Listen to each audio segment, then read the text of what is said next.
Narito tayo ngayon upang matunghayan ang napakainit at talaga namang nag-trending na latest issue ni Ate Erica. Sa pagpapatuloy nga ng ating istorya ay dinidiscover pa rin ni Kalingap Val Santos Matubang kung ano talaga ang tunay na nangyari at kung sino nga ba ang tunay na may mali sa alitan sa pagitan ni Ate Erica at ng kanyang pamilya. Talagang nalaman nga rin ng mga tao kung ano ang kasalanan ng mga e-lovers at ni Ate Erica sa pamilya ni Ate Erica, at ngayon ay kinukuhanan pa ni Kalingap Val Santos Matubang ng statement ang lolo ni Ate Erica. Yan na po yan. Yan na po ang kautulan. Initoris. Okay. Kausap ni Sheila Mion. Nilamay po, araw-araw po yun. Kung Bakit po, daw? Mga balita na pag binablog po si Erica, sinasabi po doon kay Amy. Okay. Ini Torres.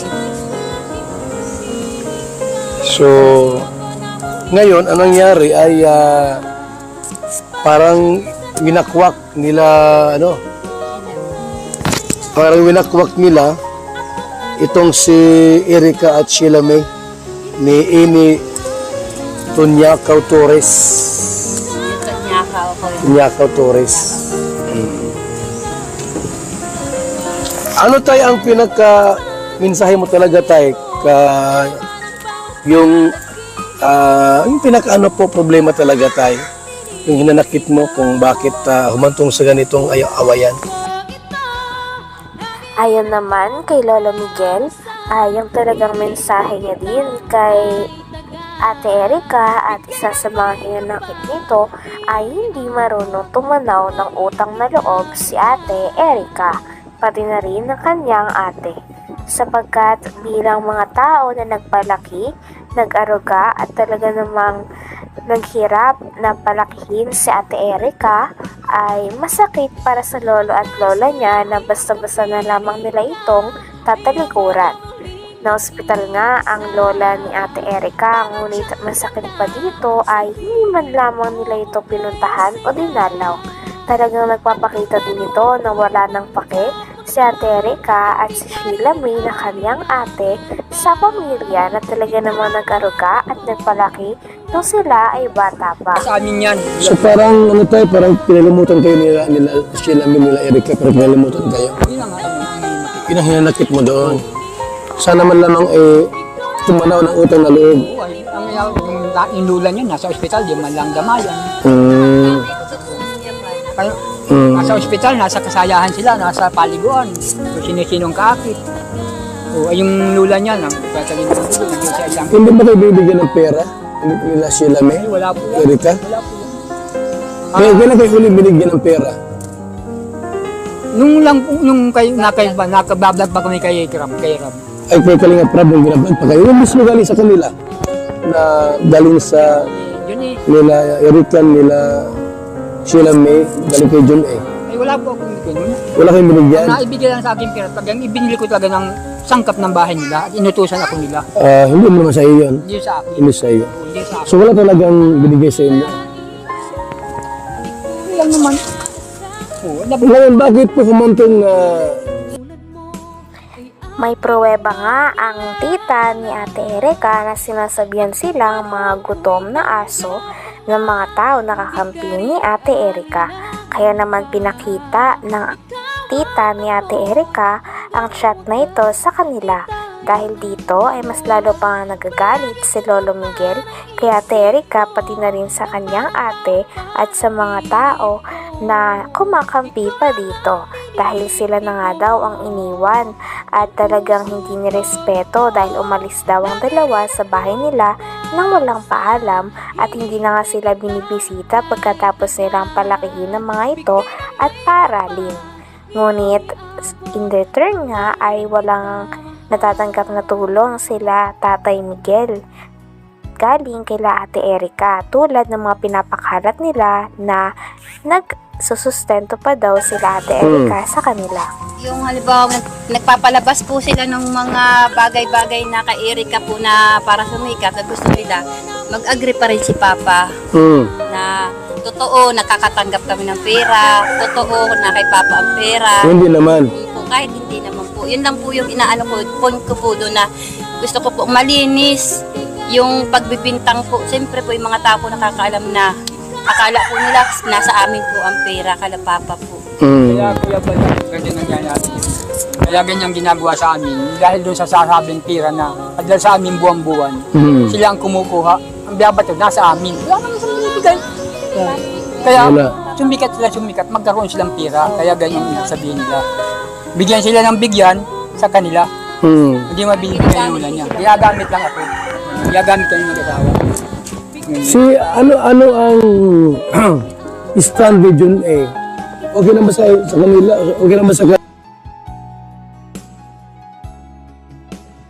Pinaparatangan din si Lolo Miguel na siya daw ang kumukuha ng pera dahil siya daw ang inuutusan o pinapakiusapan na bumili ng mga gamit sa loob ng bahay na pinagawa ni Sir Jun A para kay Ate Erica sa kanyang pamilya.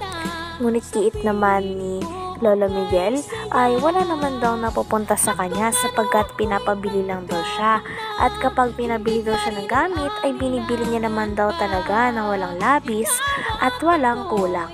Talagang ang source ng pera ay nanggagaling kay Sheila May na Ate Erica. Dahil sa kanya daw nagpapadala at siya ang kumakausap kay Sir Jun A.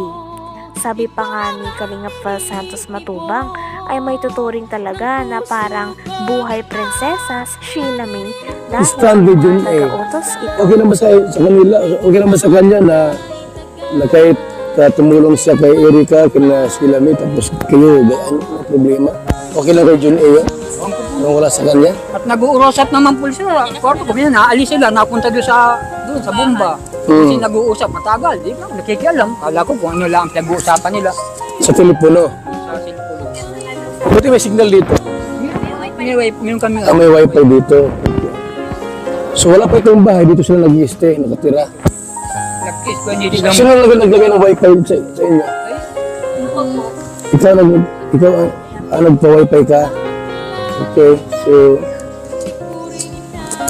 ngayon, paano itong si Torres nakapasok sa pintong ito? Si Amy Torres pang ano ko po dyan, bago nagbablog po si Kalingap, bago po lumalakas ang Erika, kausap na po yun ni Sheila May, wala pa po yun eh. Sino? Grabe at talagang napakalala na nga at napakadami nang nagaganap sa latest issue ni Ate Erica. Napakaraming tao na rin ang nababanggit at nadadawit sa issue na ito. Kaya naman tinatry pa rin ni Kalingap Val Santos Matubang na malaman kung sino talaga ang may mali at nais niya nga rin na magkaroon ng pagkakataon kung saan magkakabati si Lolo Miguel at si Ate Erica. Dahil para sa kanya, ang isang pamilya na nag-aruga sa dalawang bata nito ay mahalaga patin at dapat kilalanin nila.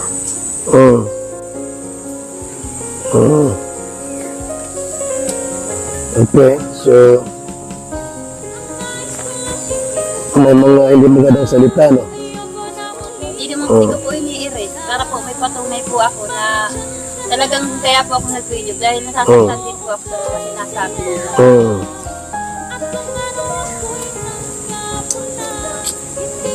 Okay.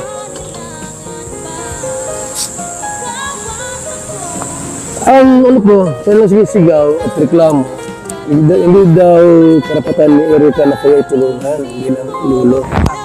Saan sila naglakas? Ayun po sa amin, di naman po. Ang mapa sa amin, hindi ako lang nagkakanong, kaya lang, ang hihinapit ko dun. Bakit saan sila naglaki? Mapa sa amin sa 1 taon pa lang kalaki. Kasi sila may 2 taon. O saan, pinaaral ko. O, ay yung nanay niya nagkapasarap sa Maynila. Yun. O, nasa amin yan. So parang ano tayo, parang Hanggang dito na lamang muna ang ating napakainit, nagtitrending at talaga namang mas nakakaintriga na issue ni Ate Erica. Maraming salamat sa inyong panonood. Hanggang sa muli. Bye!